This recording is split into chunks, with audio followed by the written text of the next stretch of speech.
So the user development tools are really taking a lot of advanced shapes these days. We're really moving it forward into a really good place. So we're hoping to roll those out at some time during the beta, so our users can get a look at it and can start making their own maps. So it's custom-made maps, which is a huge part of the Warcraft 3 experience. So one thing that made it so much fun to go on Warcraft 3 is you could play, you know, a regular game of Warcraft 3. You could play a whole bunch of other different games. Some of them good, some of them not so good, but you would definitely get something new almost every time you logged in if you were, you know, inclined to take a look around and see what was going on. So we definitely want to get it out there. It's probably our most powerful editor to date.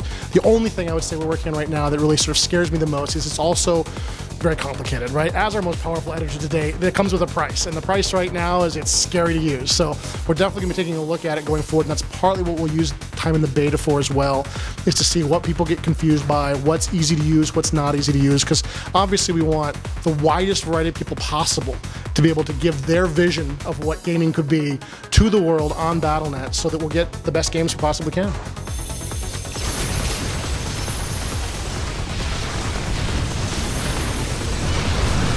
So with the expansions that we're working on, what you want to do is think of these like regular expansions. This is just like Brood War. Brood War came with new campaigns and new units for the races, right? Our next game is just like that. It's an expansion. It will come with a new campaign. In this case, it'll be a giant Zerg campaign instead of 3 separate campaigns, but it'll be a new campaign, and it'll come with some addition for the races. And we haven't obviously worked out what those are going to be yet, and we have a lot of concerns about the complexity that this game could grow into with 2 expansions, you know, one after the other. Like, we already feel like it's a pretty hard to master game already. If we added, you know, 2 or 3 units per expansion, it seems like it get really out of control. So I don't know what our actual plan will be at this point, but that's sort of the basic idea that we're going with. This is just like any other expansion we've ever done.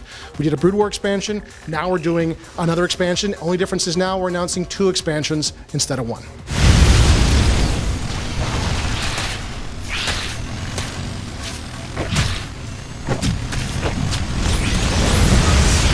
So for single player, we're working really hard on the mission mechanics right now and making sure that they're really, really fun. One of the things we don't want to do is create a single player experience that just throws you into another skirmish battle. Like, hey, here's your force, here's enemy base, go. Like, that's just not interesting enough for us. Like, we really want to make sure that there's a lot of different things you're doing that tie really well with the story, at the same time create sort of new gameplay experiences for you. So every time you come to a level, you have to ask yourself, okay, what am I being asked to do?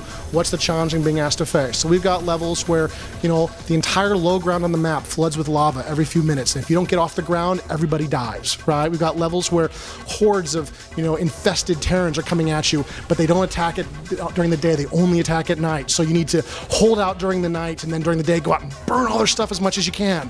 All right, we've got battles with motherships. We've got all of this stuff that we're working on, so each level feels really, really distinct. And that's really what we're working on right now. It's sort of the hardest part of the experience, sort of from the gameplay side. At the same time, with the story mode stuff that we're doing, there's just a lot of additional effort that goes into creating all of these characters where you can interact with them a lot more often than you ever could before. So before, you maybe got a couple snippets of Raynor, like little bits between levels. Now you've got Raynor for, you know, level after level after level. You can talk to him or have him talk to other characters and sort of see what's going on and understand what it is that's happening in this universe a lot more deeply, if you're interested.